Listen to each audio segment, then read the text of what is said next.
ঈদের পশুর হাটে এবার হাজির একেবারে ভিআইপি এক মহিষ।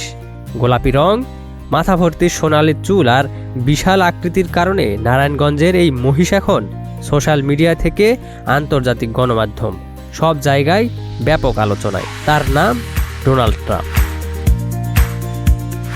প্রায় 700 কেজি ওজনের এই বিরল গোলাপি মহিষটি দেখতে প্রতিদিন ভিড় করছেন শত শত মানুষ। অস্বাভাবিক গড়ন, হালকা গোলাপি শরীর আর কপালে ঝুলে থাকা সোনালি লালচে চুলের কারণে মহিষটি এখন ব্যাপক আলোচনার জন্ম দিয়েছে।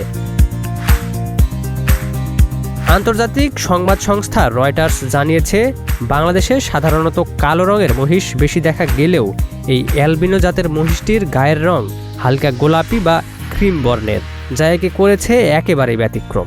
শুধু রয়টার্স নয়, এর আগেও বিভিন্ন আন্তর্জাতিক গণমাধ্যমে স্থান পেয়েছে আলোচিত এই মহিষ। বিশ্বের বিভিন্ন সংবাদ মাধ্যমে এটি নিয়ে আলাদা প্রতিবেদনও প্রকাশ করা হয়েছে। সবচেয়ে মজার বিষয় হলো, মহিষটির কপালের সোনালি চুল অনেকটাই মার্কিন প্রেসিডেন্ট ডোনাল্ড ট্রাম্পের পরিচিত সেই চুলের স্টাইলের মতোই। আর সেই মিল থেকেই মজার ছলে এর নাম রাখা হয় ডোনাল্ড ট্রাম্প। নারায়ণগঞ্জের পাইকপাড়ার রাবেয়া কৃষি খামারের মালিক জিয়াউদ্দিন জানান, প্রথমে তার ছোট ভাই মজা করে এই নাম রেখেছিলেন।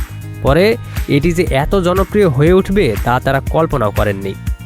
এদিকে ঈদকে ঘিরে এবার পশুর হাটে যেন নতুন এক সুপারস্টারের আবির্ভাব হয়েছে, আর সেই সুপারস্টারের নাম Donald Trump. Ikramuzzaman, news flash 71।